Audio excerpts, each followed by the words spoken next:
waaw mbokk yi ginnaaw bi leen nuyoo tey ñi ngi fi nga xamante ni mooy kër le grand promoteur Dieye production tey Djibson production daal koy duppee benn drapeau tey ñu ñëw fekk mu ànd ak ay mbokam moo waral ñu jëm leen cueillir am ci ñoom quelques réactions ak témoignages ñu nekk ak tey grand Modou Moussa Fall nga xam te ne kenn doot ko présenté Moussa Fall bu Sa Thiès grand Moussa ñu ngi leen nuyu. waa Thiandoum maa ngi lay fay ginnaaw ma sant yàlla julli si Yonent bi sallallahu alayhi wa sallam di la delloo nuyoo di ko delloo ak xanu làmb di ko delloo waa kër gi nga xam ñoom laa fekk ci kër gi kilifa gi di Dieye moom mi nga xam ne si moom la tuddee drapeau bi ñu am ci kontaan trop wax dëgg fa yàlla macha allah lii sedd na ko rafet na lii la ñuy wax cër nit nag bu la cëralee moom doo ko xeebal bisam kenn ku nekk xam ne Dieye nu mu mel ci géejawaay nu mu mel ci xale yi nga xam ne si ñoo bëgg làmb di dund làmb ñi doon suñu jarbaat ñi doon suñu doom d'ailleurs ñu ñëw fii ji kër Dieye accompagné ko man ak Modou Mbacke baax yaay Couture ak ay xaritu Dieye yëpp ñu bokk toog fii di ci am kontaan bu baax a baax a baax. drapeau bi nga xamante ni Djibson production tuddee na ko ban yëg-yëg nga ci am. waaw yëg-yëg ma am mooy kontaan rek parce que teraanga moom teraanga rek la mën a doon nit ki tamit la mu am rek la mën a terale moromam rawatina Dieye mi nga xam ne si day yëngu ci làmb doon promoteur nekk nit ku baax doon sama xarit doon sama lépp ñu bokk bëgg-bëgg. muy làmb kenn ku nekk xam na ni làmb am na nu meloon géejawaay wax dëgg fa yàlla Dieye bi mu ñëwee am na beneen niveau bu mu ko yóbbu loolu nag ñun ñi nga xam ñooy kilifa géejawaay suñu xol da cee sedd parce que xel yu ci bëree bëri daan dafay année balance yooyu yëpp amatul léegi kon loolu lañ ci sant yàlla bu baax parce que li may wax Arona mi day na ma ci seede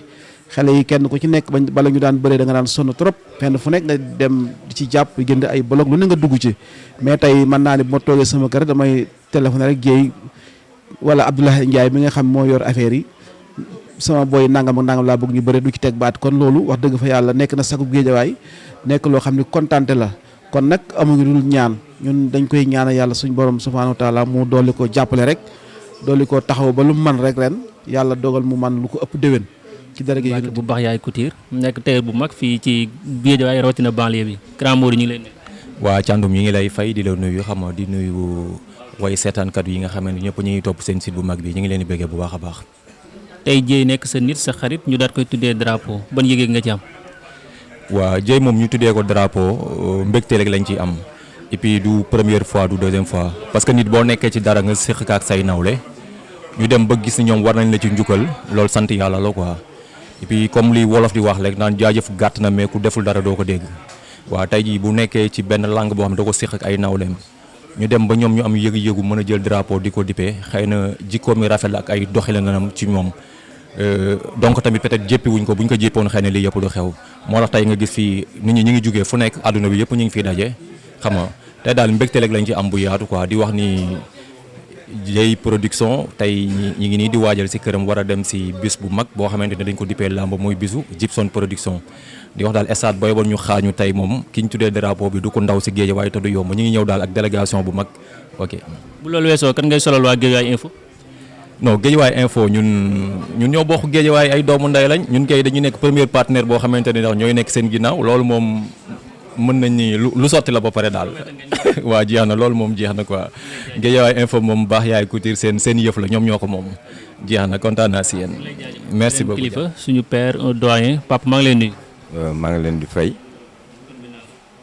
man maay Pape Thioune ñu Ibrahima Thioune ñu naan ñu may wooye Pape ngi rafetlu seen liggéey bu ñu déplacé woo ñëw tey ci drapeau bu ñu tuddee Dieye du parce que sunu doom la du parce que sunu jarbaat la mais sunu xarit la ndax Dieye dafa nekk nit koo xam ne socialement parlant dafa am njariñ gis nañu ni muy promouvoir xale yi nekk géejawaay ñu dëkkandoo ak moom xamante ak moom di fréquentante ba fi mu nekk nii lu xew seen dëkk sax ñu dem ca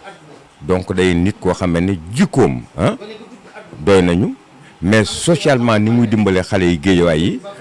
dañ ko rafetlu loolu moo tax ñuy déplacé wu tey fas ko yéene gunge ci drapeau am dégg nga ba mu am ci ndam parce que ndamam mooy sunu ndam fi mu nekk nii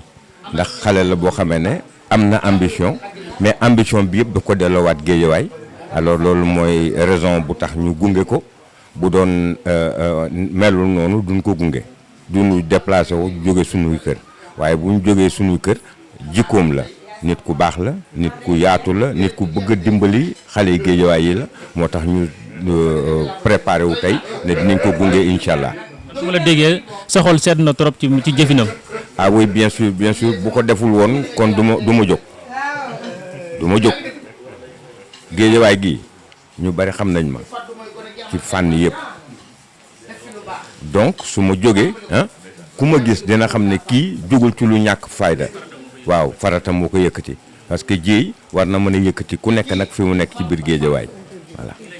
jërëjëf. waaw mbokk yi ba tey ñu nekk ak koo xamante ni kenn doot ko présenté mu nekk un éminent sportif ni may faral di ko waxee le coach Ron boo xam te ne léppam ci sport la ko def coach ñu ngi leen nuyu. waaw maa leen di fay càndum di fay kii nga xam ne jarul sax ma jaar santam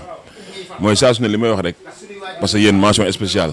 parce que bu ngeen nekkee ay ndaw xam nga dëgg Géejawaay xam nga am ambition xam nga relevé défi bi xam nga di liggéey bi rafet il faut ñu wax ko te sérieusement parler site bi macha allah ñu ngi ñaan suñu borom ful ko yokk ko ba mu kawe ba jur leneen ak leneen ci barke yonent bi alayhi salaatu parce que liggéey mention spéciale quoi parce que liggéey bi rafet na liggéey moom bu rafetee xoola nit ku bu nekkee tera donc waaw góor baax na quoi mais vraiment mention spéciale ca kaw ca kanam. alors coach tey ñu tuddee nga xamante ne mooy sa nit sa xarit Dieye Djibson production daal koy duppee benn drapeau ban yëg nga ci am. waaw dafa delloo baat ci ndaay rek parce que Dieye suñu frère la suñu rakk la mu nekk ku baax xam nga yow gis nga fa ñëpp jamonoy làmb ji ni gis nga nu mu demee mais kon buñ jógee Gunaas bàyyi lépp ñëw ndax bisam bi kon dafa nekk nit ku baax ñu jiñu ko xam nga ñu seqee moom jàmm xam nga mu nekk booy bu baax amul benn problème kon bisam bii ñun dañ ci war a dem ba jeex lépp lu ñu jàpp dañ ko war a bàyyi ndax bis bii daal di ko ci gunge parce que nit amul lu bisam man xewal naa fii ba ma liggéey mu déplacé ñëw yéen lu ma kon man bu amee bisam maa ci war a jiitu waxuma la ñëw rek mais da war a ñëw sa ak participation mais xam nga lii laa ko mënal xam nga ànd ak moom gunge ko ba làmb ji xam nga bëre drapeau bi ki yàlla may ndam may ko ndam xam nga gunge war ko mu ñibbi si waat ci jàmm. parlant de la personne yan témoignage nga mën a def ci moom. waaw parce que nit ku baax la nit moom su fekkee am na jàmm di waxtaan ak nit ñi xam nga ñun école bi ñu entraîné fa lay fubalee chaque jour boo ko fekkee ak booy da nga naan kii sax du Dieye quoi te vraiment c'est quelqu'un mais nag nit ki bu la yàlla boole ay nit xam nga vraiment da nga am na rafet daal parce que ñi fi toog ñëpp ay kilifa lañ xam la kon nag jotaay li ci gën a neex ay kilifa da ci am solo mais fii ay kilifa fi toog ñu ngi koy ñaan nag drapeau bi nag suñu borom dafa ko si jàmm ba mu nekk ay drapeau waaw vraiment mention spéciale nit ku baax la quoi. bu loolu weesoo nga nekk coach sa écurie Waalo ren ngeen def benn départ bu prometteur départ ay ndam yu am solo lan mooy secret bi. waaw secret sportif mooy entraîner mooy li wax sama boy man leen mbër day entraîner secret sportif du ñaan du dara entraîner parce que man li mu lay gëmloo mooy man mënoo am combat sa yaay am problème mu 5000 ngay dem jox sëriñ bi 20000 yaay mooy sëriñ yaay ak papa nit ki boo amee combat lu mu néew néew joxal sa yaay jox sa papa nga entraîner ki jël xaar bi jox yaayam jox paam da ci teg bakkanam ñoom loolu doy na ñaan quoi lamb ji ku entraîné wul doo daan ñi entraîné rek ñooy daan bu dee 30 personnes ñaar ñoo suñu borom dimbal ñu am ñaan daan mais ñi entraîné rek ñooy daan man loolu laa gëm quoi sama philosophie mooy nit ki da ngay liggéey entraînement bu intense rek boo demee fee mu yomb kon le secret sportif mooy entraîner bu leneen entraînement daal bu wóoree li nga yor nga jox ko sa yaay ak sa papa parce que mënoo gis di booy wax dañ la jox 50000 nga jël lépp jox ko ci sëriñ si te nga bàyyi say am problème 5000 day metti coach interrogation yi daal di bëri trop par rapport ak reliquat Alioune Seye numéro 2 jot ngeen ko wala jotagoo leen. waaw dañu ne ci benn dynamique boo xam ne nag parce que xam nga ak CNG nii ñu ngi nañ bàyyi mu seet rek quoi parce que ak CNG nii ñu ngi def xam nga ay jotaay ñu ngi ci jox ay jéego quoi nit moom boo ci nekkee xam nga fekk leeragul nañ ñaan nag suñu borom def si jaamu daal waaw mais sant yàlla waaw non dañ nekk ci xam nga waxtaan nag boo waxtaan ak ay kilifa te libéré guñ la xam nga nañ ko dëxañ rek daal waaw ñu ngi ñaan daal parce que ñu ñëw juum daal ñu ngi ñaan daal ñu ngi jégalu daal jërëjëf. c'est bon ba tey mbokk yi ñu nekk ak le grand promoteur Sam borom Sam production Sam ñu ngi leen nuyu. ñu ngi lay ziar ñu ngi lay fay di nuyu waa site bi di nuyu waa Géejawaay di nuyu kilifa yi fi fekk aussi kilifa yu baax yi vraiment ñu jëlee fi ay waxtaan yu am solo di nuyu Bakane Seck sama xarit sama mag di nuyu Dieye ak famille bi yëpp di nuyu Mor Mbaye Ngéwél gi production di leen ziar bu baax a baax. alors tey Djibson production daal di duppee drapeau sa homologue Dieye production ban yëg nga ci am. waaw sant rek aussi que jibi lim def xam na ko parce que bu tuddee Dieye drapeau tuddee na ko waa Géejawaay tuddee na ko aussi axlu làmb waaw parce que Dieye ko baax la aussi vraiment man de wax dëgg yàlla promoteur laa comme moom mais dafa jël téléphone am woo ma ne ma Sam dan ma jox bis te bu ma sañoon nag nga agsi fa ma ne ko yàlla baax na dinaa ñëw incha allah loolu ma indi fii vraiment muy ku baax aussi waaw lu ma xewle dina ci teew dina ma woo aussi conseiller ma taxaw ci nam ci war a taxawee moo waral seen teewaay ñu koy ñaanal yàlla aussi bés bi yàlla na yàgg di ko feete mu yàgg di am ay drapeau parce que Dieye mérite na lu ëpp lii waaw Djibi Ndiaye aussi ñu koy ñaanal yàlla rek bésam bi tey yàlla na ko yàlla may ndam defal ko ci ndam waaw vraiment ku baax la aussi moom mu xool Dieye bu tuddee ko drapeau dafa naa ne loolu luy defar la waaw loolu moom dañ ciy sant yàlla bu baax a baax dañ ciy am fierté boo xamante ne daal vraiment day mel ni ñun ñëpp la ko defal kontaan nañ ci trop. bu loolu weesoo fan nga toll par rapport ak planning journée yi nga war a tëgg. waaw di waaj 4 avril rek ku ne gis na diggante Kulifay 2 ak général bu Fass ñu ngi koy waaj bu baax a baax Cheikh Super Jamono ak 2 Giga le 4 avril di leen jox dig daje rek di leen wax ne boo leen bëggee gis cosaan dëgg ak gumbe pire bi laa la gumbe cosaan aada cosaan boo bëgg a gis ñëwal le 4 avril dafa naa ne ku ne xam ne journée sans production amateur yi yaakamti ko vraiment di jox ñëpp daal dig daje drapeau monsieur le maire Ndiaga Niang maire de la commune de Thiaroye-sur-Mer di sargal waa Thiaroye-sur-Mer yëpp di leen jox dig daje waaw di leen wax daal ñu teel a ñëw daal le 4 avril incha allah ambiance dinañ ko gis bëre bu neex vraiment préparation boo xamante ne bu mucc ayib. Sam Balla Gaye Boy Niang lan moo tax mu të amateur yi. waaw mais ñu ngi ci waxtaan léegi rek maak sama grand ay baakat mais combat bu neex la combat boo xamante dañuy ñaan promoteur bi yàlla na ko ci yàlla defal ndam mu ngi ciy avancé nag mais combat bu neex la mbëri daal nañ wàññi seen kase yi tuuti promoteur bi gën a am doole aussi jàppale leen parce que toog te bëréew ñu amul benn sens amul benn rendement aussi mais yàlla na leen yàlla may ndam rek ba ñu àggale yéene te am naa ci yaakaar ne dina taxaw defe naa jàmm mu ngi ci ak yeneen i promoteur mais na leen ñaanal yàlla rek comme que ñoo ngi ci aussi yàlla may leen kattan bi ak wërsëguñ ko àggale mbëri aussi yàlla taxaw leen rek ba li ñuy laaj ñu mën si jot aussi non man moom vraiment taxaw ma pour tëgg ay combat yi mag nag àgg waaw du ma wax lu ma mënul mais l'essentiel heure bu ma tëggee ñu apprécier maa ngi ci làmb ji yàlla dimbali na ma heure bu ma tëggee bu ma toogee tëgguma sax amateur yi laajte ma kon loolu sant yàlla la jërëjëf. ba tey ñu nekk ak Mor Mbaye le grand promoteur borom Ngéwél gi production grand Mor ñu leen. waaw maa ngi leen di fay waa Guédiawaye Info di leen tatagal di leen jox seen wàccuwaay di am contentement trop ci ni ngeen mu joxe micro nii.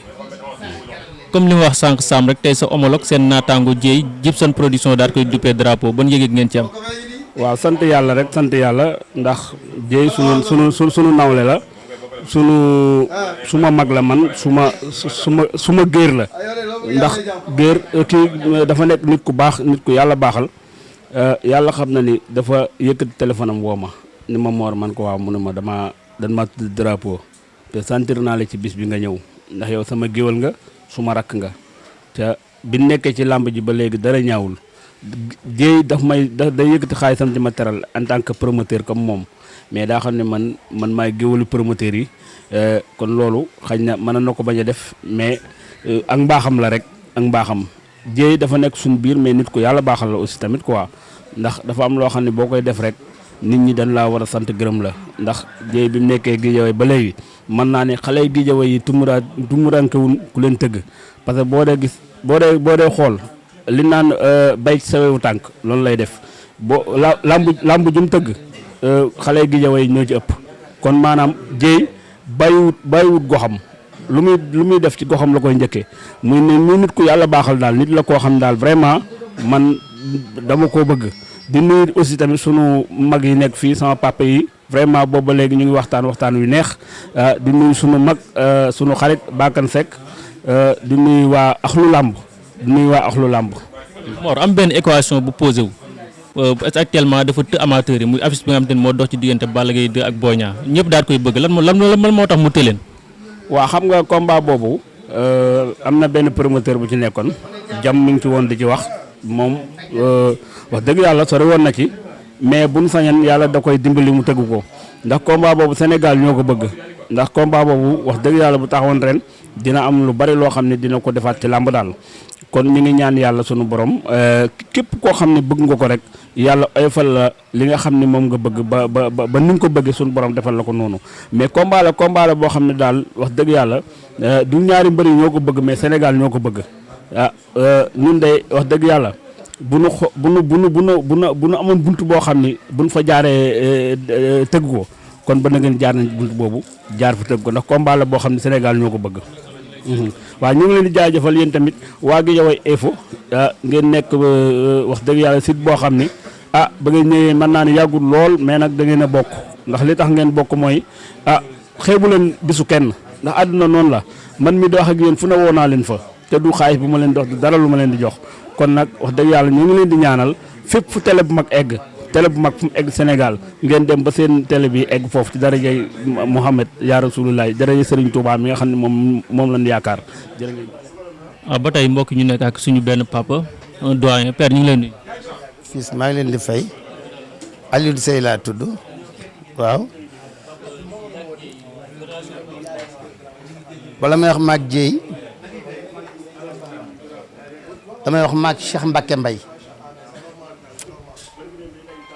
mi nga xam ne moo tax ma xam Dieye te sunu borom yóbbu ko bar sàq waroon sàkk ko fi ne boo ko mënta wax ca kaw nga yalu ko ñaanal Cheikh Mbacke Mbaye mi nga xam ne jataay yu mel nii bu masaan am day ñëw toog fekke lépp te sunu borom yóbbu ko te defalul yàlla nun defalul yàlla lu tax mu bano fi moom ma dem itam deful yàlla lu tax mu yóbbu ko te ñeent dafa am te kenn nekkatu fi te sëñ Abdou Lahat ko wax nee na faatu dafa am faddu am fatu am dee am te kenn nekkatu fi te ñëpp a ngi suuf ki dee mooy gone gi dugg àdduna waran fee def lu baax te jotu koo def te yàlla meen ko wërsëg mu foye ko buñ ko suulee fàtte nañ ko kooku daa dee ki faddu mooy gone gi amaan intention yàlla may ko wërsëg mu am intention def fi lu baax tàmbali ko te jotu ko àggale kooku daa faddu ki faatu mooy ki am ak njaboot te tegu leen siraatal mustaqim te ku ko xool xam ne kee doomi diwa kooku bu fi jógee daa faatu ki faatu nag mooy sunuy waajur nun yar nu dëkkal nu tarbi ñu tegal nu siraatal mustaqim wan no mbañi moom rus ñooñ dañoo fatu suñu jullee waxtu yu juróom di leen ñaanal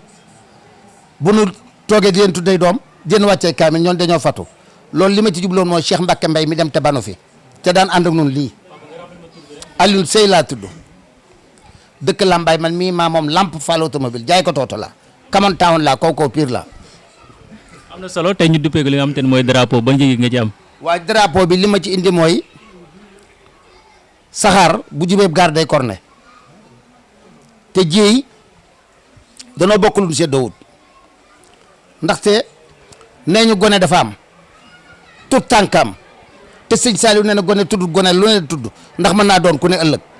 Dieye nag tout tànk la lii mu dugg loxoom neen du tàccu bu ca mënee dara yéen a tax peccam liir bu neexee yaa jàpp ca wagg ya ñun bu ñu jógee ànd ak Dieye danoo won loo xam ne lii jaral nanu ndaxte nit ki tudd na mu jëf rek la tudd te moom ni mu jëf lii nga xam ne moo tax moo nu boole muy làmb ji làmb du kenn du ne ku dóor ku daan la ñuy wax te Dieye dafa daan ndaxte bu demee ànd na ki mbokkam ànd ak ki moromam di wut lenn ba tey ñu nommé ko le président authentique des promoteurs c'est quelque chose il a prouvé ndaxte jamono ji mën ngaa def lu kenn du dindi waaye mën a def lu kenn du wax su fekkee dafa jiite nit ñi te tegu ko ci fi mu ko war a teg gars yi duñ ko topp ndaxte nit ñi ruuju ñu fenn pour nawet fa dinaa gërëm da xaritam Abdou Lahat Ndiaye ndaxte Dieye dina subb dara wacc ko fa wan ko ginnaaw Abdou Lahat Ndiaye taxaw ca taxaw yu rafet te looloo jafe léegi Bakkan Seck saw tur moo jiitu sab juddu ñun xam nañ la te mosuñu laa gis ñii nag toog fii ku ci nekk boo ko laajanti Dieye mën naax ba suba te du jeexal ndaxte moo ni toll drapeau bi ñu ko tuddee néewuma drapeau de daana am waane bu mel nii dina jafe ndaxte man conteneur ngaaka benn nante dama ko gënal te ay personnalité laa fi gi yoo xam ne yi c'est des hommes intègres nit ñoo xam ne ñu am solo lañu ñu am personnalité ñu diñ lañu ñu ànd ak moom di liggéey te duñ ko jey kon su ànd ak ñii ma gis fii day am nay ànd waaw yéen ñi itam xaw ma ban rajo ngeen ne xaw ma ban télé ngeen ne waane gis naa ci yéen ab jar waaye lépp lu waay di wut fekk amagoo ko amagoo jikko waane boo ko amee loo wane loolooy sa jikko tey jii ngeen ñëwee fii di wut amagu leen li ngeen di wut su ngeen ko amee bu leen suppi waaye lépp loo xamante ne bii tey ndaxte doomu aadama mën ngaa luyee chaise mën ngaa luyee bâche mën ngaa dem jëli bakkan sec waaye doomu aadama ji fu mu yóbbu conscience tranquille ma ko fa yóbbu nit ñi loo suñu jógee am nañu fulla bala leen a kenn yëkkati dañu xam ne kii leen yëkkati ku ko jar la du jar ci alal waaye nit day riche richesse du alal personnalité ak dignité ak deret ay riche te Dieye riche na fu mu bëgg a àgg ak yéen ñi ko ànd yàlla leen fa yàlla àggale ci barke sëñ Bamba ak Cheikh Rafal dénk naa leen yàlla tawfeex ak taysir. tey damay taxaw ci relation ak Dieye parce que tey dañ ko tubbee drapeau nga ñëw daal koy teewal gis mbooloo mi mel également salle bi daal di pleine. waaw sant yàlla xam nga nit bu am valeur dafa am solo valeur nag léegi nit ñi dañuy jàpp xaalis valeur du xaalis valeur éducation la valeur yar la ci sa biir kër bi ngay juddoo donc te Dieye dafa am qualité yooyu donc li ma naan soo dee taalibe Serigne Touba da ngay jéem a jëfe li Serigne bi digge li mu tere nga bakoo ñii fi nekk ñëpp sumay kilifa laa fi fekk sumay mag samay papa sumay xarit samay nijaay samay morom et donc je pense que Dieye li mu am moom moo ko may boppam moom la sama papa wax léegi donc nit ki li ngay am yow yaa koy liggéey c'est-à-dire que du ci poos du ci lenn mën nga jënd lu ne mais mënoo jënd nit parce que nit ñi seen valeur tey jii ki ngay jàpp ne dof la te mu ngi ci mbedd mi sax yow yaay réer rek yow yaay gis image bi jàpp ne que kii dof la mais ki ngay jàpp ne dof la donc du dof ci image am da ngay jàpp ne que kii dof la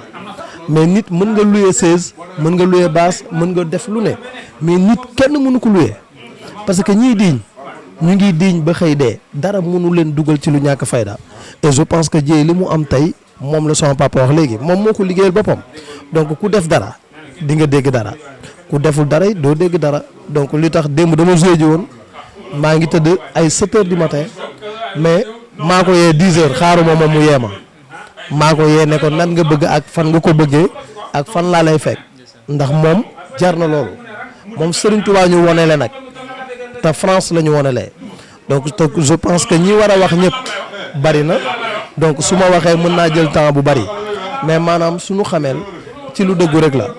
et ma koy ñaanal yàlla nee naa ko moom lii du dara lii ñëw mooy dàq téeméeri junne yoon ndax soo amee yar am akub taalibe am éducation mën nga am lu ne donc yàlla na ko yàlla lafal cat moo tax ñu bàyyi suñu yite ñëw partager ak moom tey àndandoor ak moom ci drapeau bi ñu ko tuddee yàlla nañ jël drapeau bi nag ñu ne dañ koy yóbbu drapeau xool fu ñu koy tëggee ci Europe donc pourquoi pas merci beaucoup. waaw mbokk yi ba tey ñu nekk ak le grand Pathé nekk président école de Lille Mor Fadam kenn doon ko présenté au sein de Guédiawaye grand Pathé ñu ngi leen. waaw maa leen di fay yéen waa Guédiawaye info yëpp di fay waa Guédiawaye yëpp di nuyu waa Guédiawaye. alors grand Pathé tey ñu duppee drapeau gi nga xamante ne mooy sa frère sa xarit Dieye production Djibson daal koy duppee drapeau ban yëg-yëg nga ci am. waaw sant yàlla rek kontaan si parce que loolu dafa jot daal ndax Dieye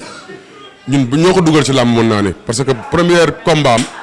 ñi doon wax naan kii ak kii ñooy bëre man ci laa bokkoon ñu doon daje fii salle bi ñu bokkoon man ak moom parce que Dieye sportif la ñoo bokkoon salle daan entraîner foofu noonu mooy salle bi Balla Gaye di entraîner en face boutique orange bi SD bi quoi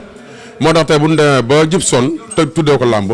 dañuy sant Djibson rek di ko gërëm xam ni def na lu baax quoi ndaxte Dieye amateur la woon avant ñëw nekk promoteur ba pare bay ci waaram boo xoolee chaque saison mu defal ñu ay combat yu neex ñun amateurs yi moo tax vraiment ñu ngi wax Djibson production merci beaucoup mais ki mu ko tuddee nag kooku moom drapeau bi wax dëgg yàlla. ñu wax ci grand Pathé en tant que président de l'école Lille Mor Fadam ñu gis ni départ bi xaw na am ay ndam yu am solo lan mooy secret. non ren sax moom dama lay corriger ren sax xam nga affaire demee noonu parce que peut-être grand combat yi moom ñu ngi koy assurer di ko jéem a daan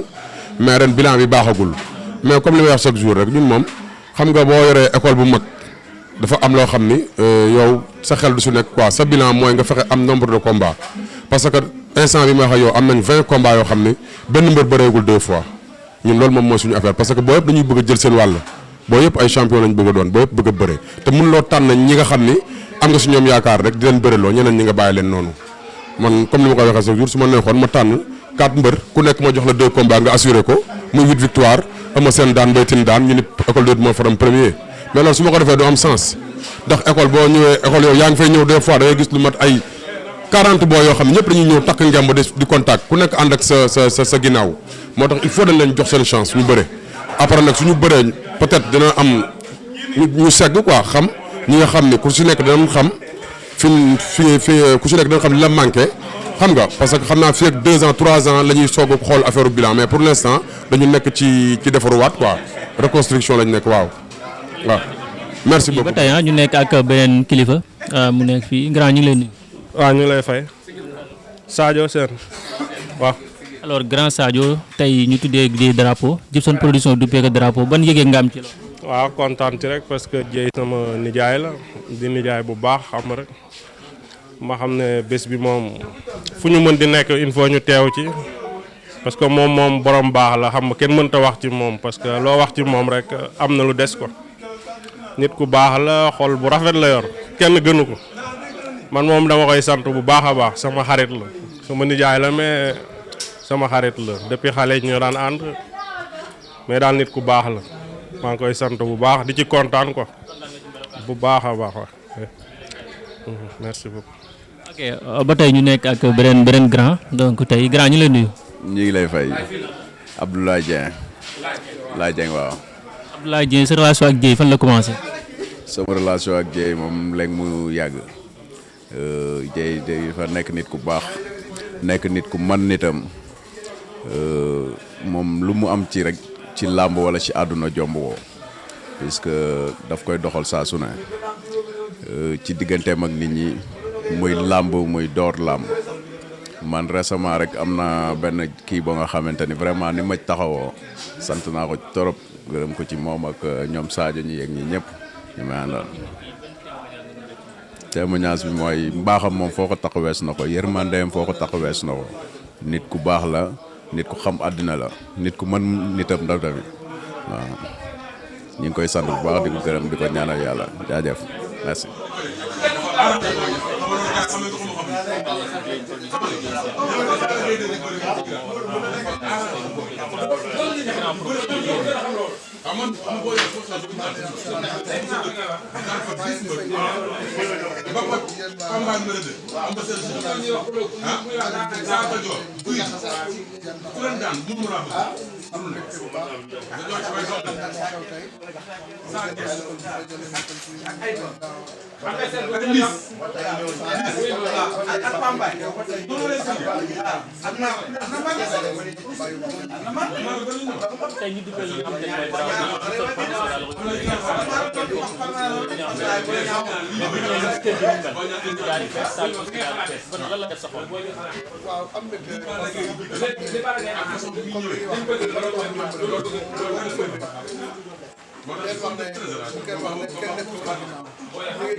yàlla jël ko loolu ba léegi moo gën a des weer bi ko yàlla jël li doon dellu moo tax ma toog rek def affaire bu simple bi di gërëm ñëpp di ànd ak ñëpp stade bi ñu wax ko wàññi gërëm sama xarit bu taxee tuuti ci lamb ren tournée dem nga ko amal amateur yëpp daal di am nañ satisfaction lan mooy secret bi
Lahat Ndiaye coordinateur